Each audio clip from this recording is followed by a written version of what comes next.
Who goes to, Geneva, Geneva Convention? Anybody who is familiar with worldly politics?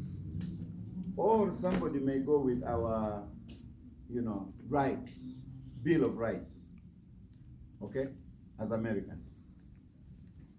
The question is that the whole thing, if we want to discuss rights? So, whenever we discuss rights, here is the good news. There are 3 levels of rights.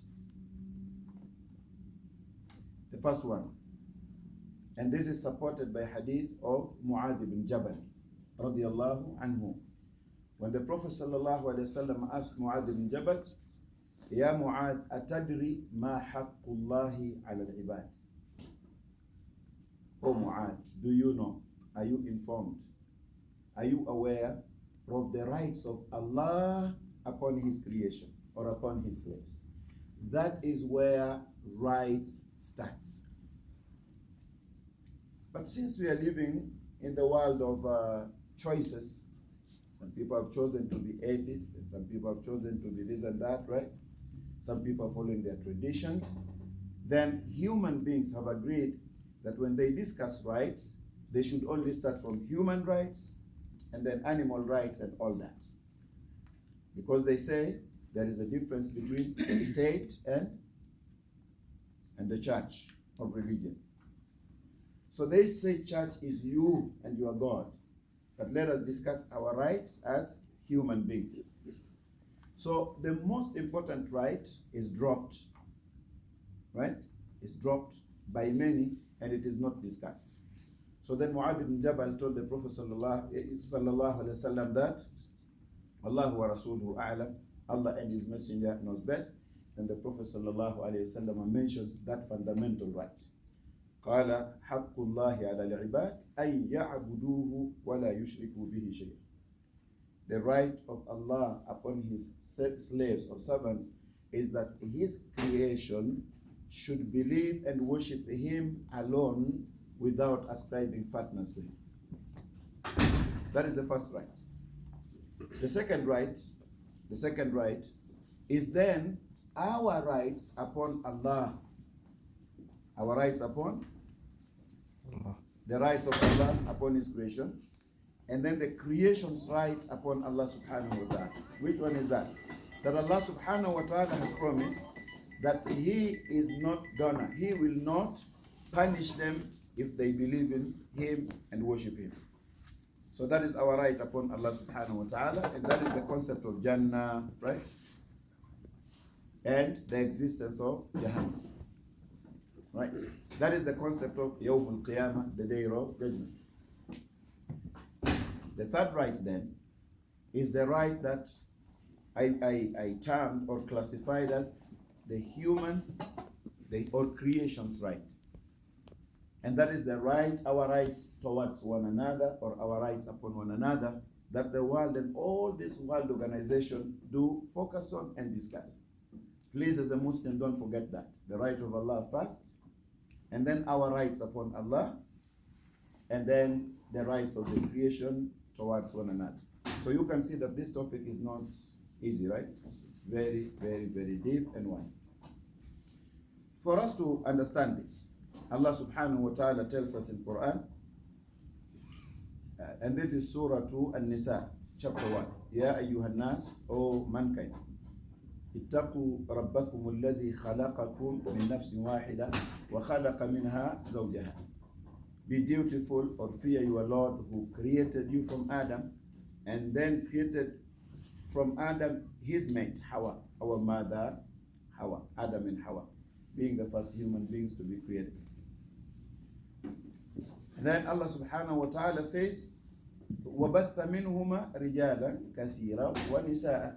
And Allah subhanahu wa ta'ala produced through Adam and Hawa many, many men and women. وَاتَّقُوا اللَّهَ الَّذِي تَسَاءَلُونَ بِهِ وَالْأَرْحَامِ. That is why I chose this topic. Allah subhanahu wa ta'ala says, and be dutiful, be mindful, and fear your Lord, through whom you demand your mutual rights.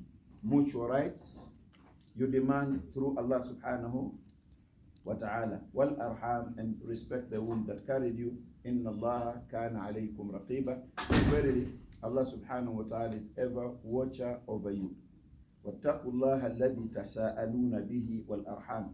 And fear your Lord, be mindful of your Lord, through whom you demand your mutual rights. So as Muslims, based on this ayah, is that our rights have been legislated, instructed, and commanded by Allah subhanahu wa ta'ala, and we find this in Al-Quran and Sunnah of the Prophet sallallahu alayhi wa sallam. Our rights are established in Quran and the Sunnah of the Prophet sallallahu alayhi wa sallam. Having stated this, my brothers and sisters in Islam, I want to tell you this, that there is no deen, there is no way of life that surpasses Islam in terms of rights. We live in America and we love our country, right? Because Allah created America. This earth is created by Allah. Every country has some vices, has some, dark part and bright part. Every country. And so we oppose dark side of our country and we enjoy bright side of our country. And so we are proud Muslim Americans in America. But I want to tell you this.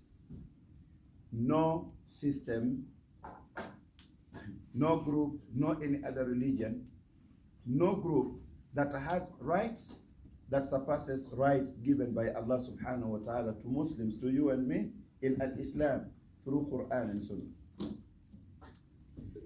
I want to take you to the width, part of what I'm saying. You see, Allah subhanahu wa ta'ala tells us in Quran chapter 5, ayah number 3, Al-Yawma akmaltu lakum dinakum, that this day have I completed for you your religion, wa atmamtu alaykum ni'mati, and I have perfected my favors and blessings upon you, wa raditu lakum al-Islam deena, and I have chosen, Allah have chosen Islam, and I am pleased to have granted you Islam as your religion. Islam is completed by Allah, not a group of people. Islam is perfected by Allah, not me and you. And Islam is also chosen to us, and Allah stamped it that I am pleased to have chosen Islam for you as a religion. What comes in your mind as a Muslim? Sahaba were a little bit different from us. We can read the whole of Surah to Yasin, and then you close Quran, you take Mus'haf, we have this behavior nowadays. And then you put it there. And somebody asked you, what did you learn from the Yasin that you are reading? You say, I was just reading it for ajr. I'm saying, please, Muslims, Muslimun wal Muslimat, can we start reading Quran with tadabbur, with tafakkur, with tadhakkur? Can we start reading Quran with reflection?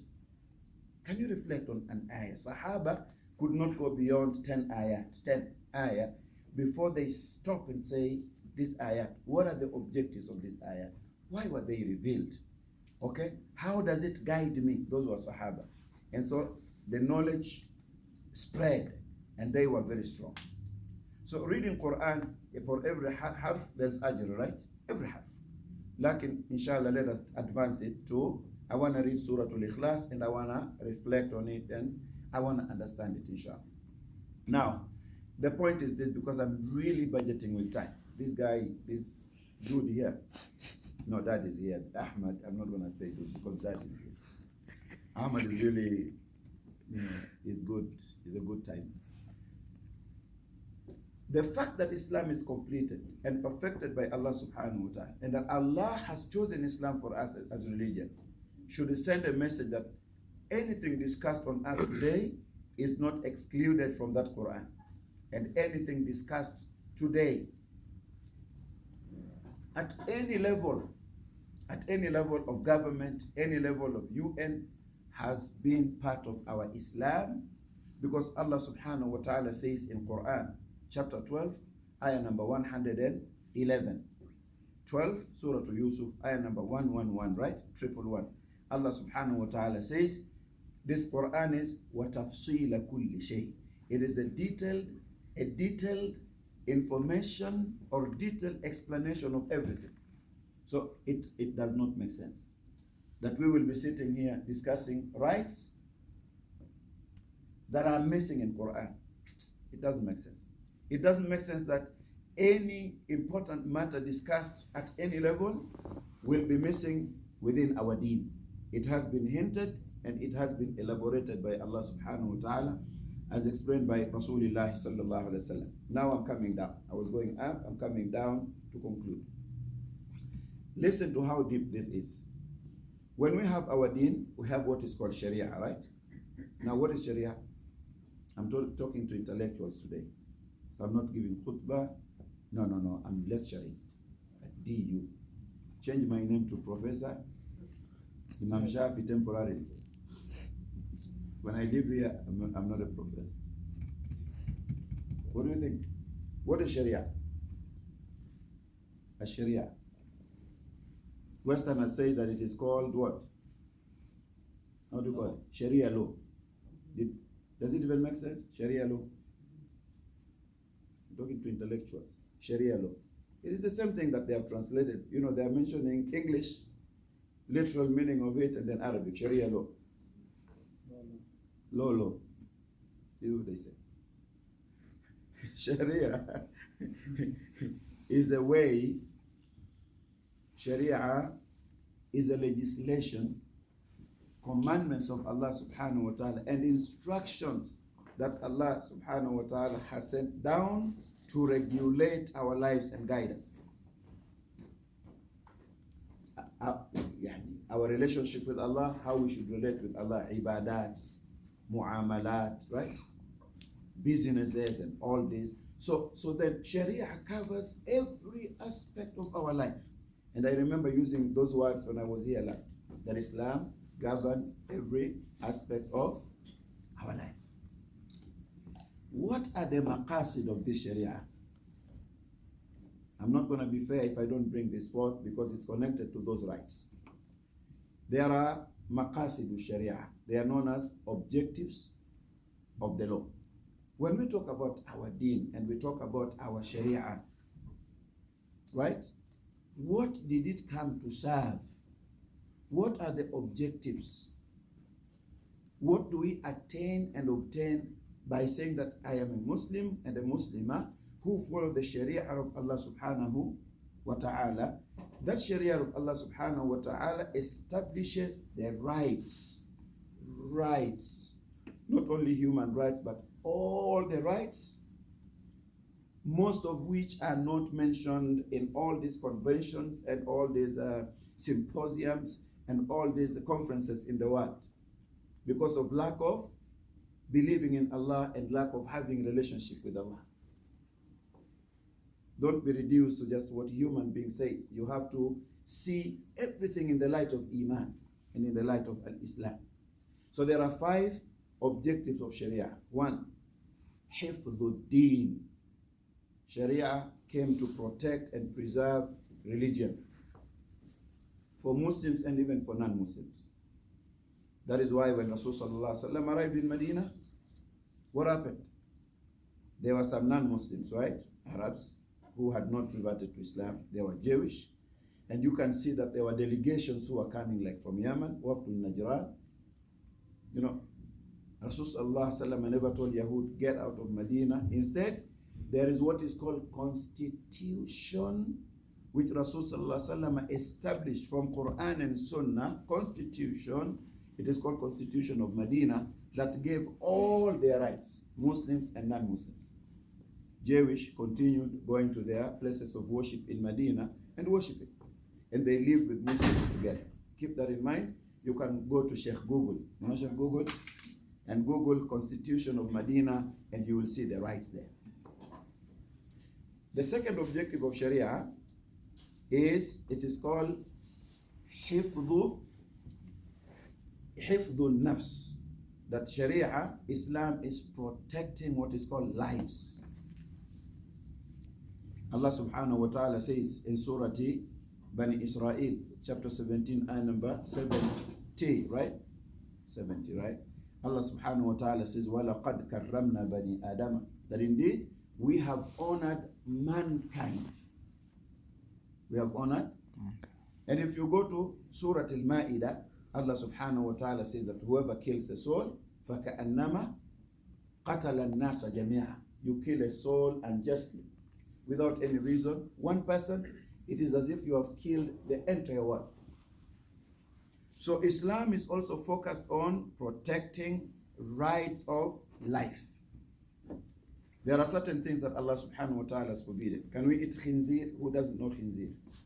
Khinzir. Man la ya'rif al-khinzir. Swine. Swine. I want to introduce some English here from Oxford Dictionary. Swine. What is swine? Pig, if you don't know. So, swine. But where did Sharia say that whenever you meet a pig, kick their nose, punch their... Do we eat a dog? Do we eat? Where did Sharia say that if you meet anything forbidden, for example, for consumption, you should fight them and kill them? No. You must still be merciful to animals, right? So nafs, of human beings, of even animals, except what is eatable. Another objective of Sharia is that it came to hifdhul al-aql. What is al-aql? Sanity and intellectuality, intellect. Islam came to give you right of thinking, reflecting, researching, seeking knowledge, right? Use this. And also, Islam came to protect it, that you should not poison it.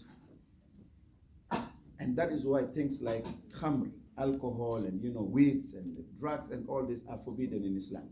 Allah subhanahu wa ta'ala says, Ya ayyuhalladhina innama al-khamru, Ya ayyuhalladhina amanu innama al-khamru wal-maisir. At the end, Allah subhanahu wa ta'ala says, Rijsum min amali shaytan fajtanibuhu la'allakum tuflihun. I'm going a little bit faster, not to leave something here. So, any intoxicant, anything that makes you high, include, who doesn't know argila? You know argila? What is that? Shisha, man, leave alone those things. Unfortunately, most of the sellers are Muslims. 80 or 90% are Muslims.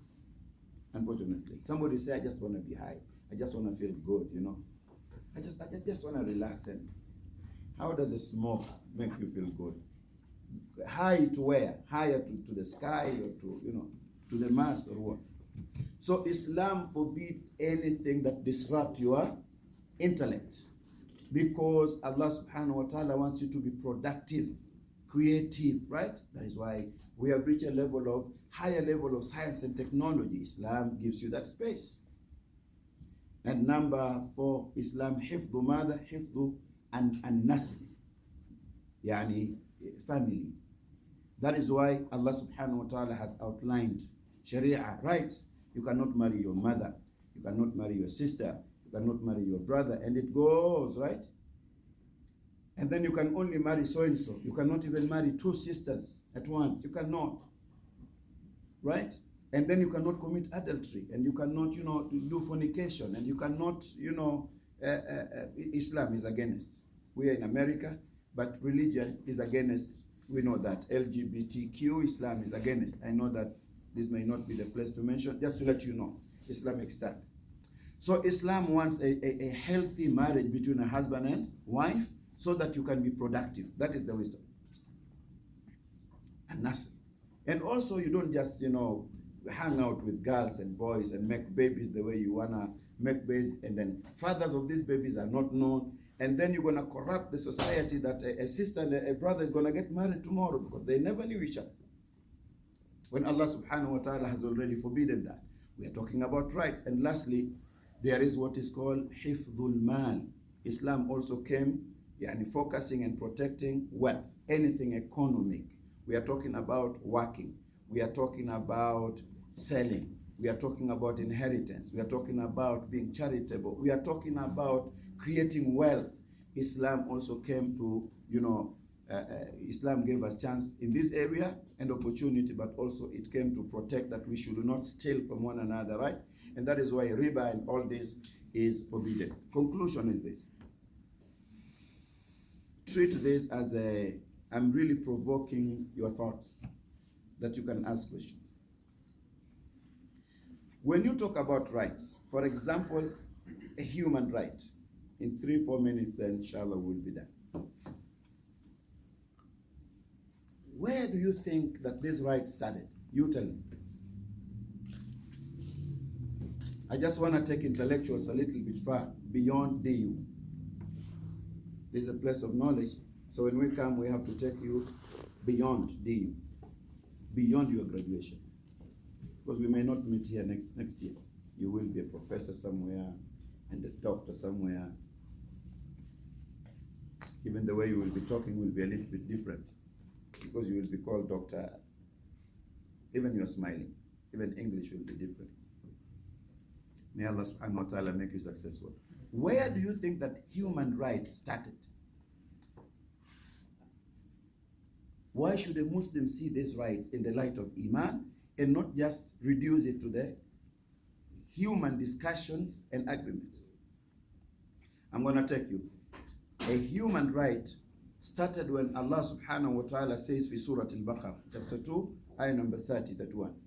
وَإِذْ قَالَ رَبُّكَ لِلْمَلَائِكَةِ إِنِّي جَاعِلٌ فِي الْأَرْضِ خَلِيفَةً.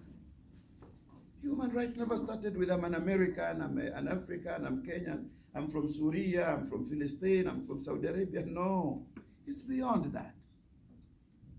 Allah is informing angels that He wants a place on earth. The earth was never called America. It was never called Japan. It was never called Korea. It was never called Thailand. There was no continent called Africa. Developed, underdeveloped. No. There was just earth created by Allah. And Allah wants to send one person and his wife who are going to be productive and procreate to become a reason of our existence. You understand this? You want to know where your right started? So after Allah subhanahu wa ta'ala has created Adam, what happened? Allah subhanahu wa ta'ala showed you the greatest honor at that time. Allah commanded angels to bow down to you. Yes or no? Yes or no? Yes or no? Yes. Muslims, American Muslims. Did Allah subhanahu wa ta'ala create you and then commanded angels to bow down to you? Yes or no? Yes. How do you call that? Honor and right. Now, we know that sujood and ruku is only to Allah, right?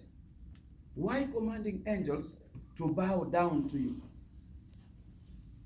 Thirdly, Allah has created you.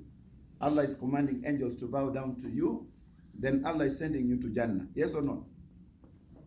Why should Allah subhanahu wa ta'ala send you to Jannah?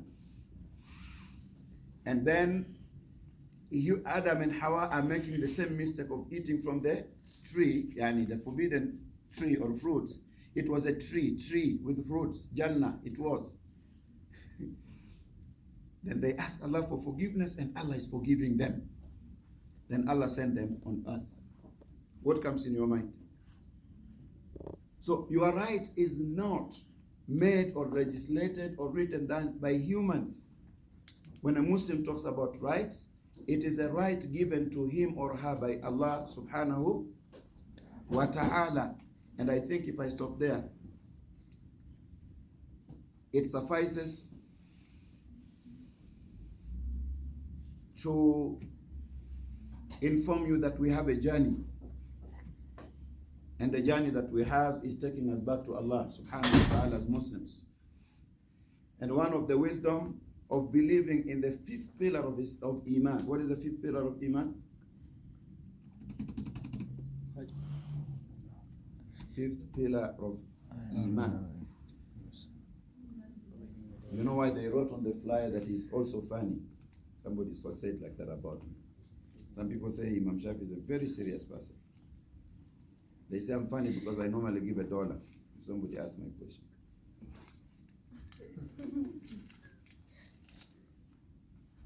You don't want it, sorry. I'm gonna buy my wife milkshake.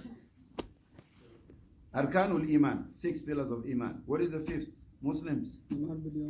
Al-Iman bil Yawm al-Akhir, to believe on the day of judgment, right? One of the reasons of the day of judgment is that it is called Yawmuddin. What do you think? What is the meaning of din? The word din means a lot of, it has different meanings. It is a day of recompense, a day of justice, when rights will be established and will be given. And nobody is gonna hinder, nobody is gonna be an obstacle or an impediment between Allah subhanahu wa ta'ala, who is al-haq, who is the owner of those rights. Right will be given. If there is no qiyamah, then where are we gonna get our justice? Because in this world, somebody can oppress you, and then run away with your rights. If he or she has the good lawyer, it depends. Like in Yawm al-Qiyamah is a day of returning rights, when rights will be established and will be given to people according to their iman and the extent of their amal in this world. So I think I've done best today, and I wanna check my not microphone but my back to my host. Jazakallah. Sorry guys, my voice is very quiet. I'm going to try my best. But inshallah, let's start with the adhan. Musa, can you please do the adhan for us? And if you don't already know, the adhan is the call to prayer.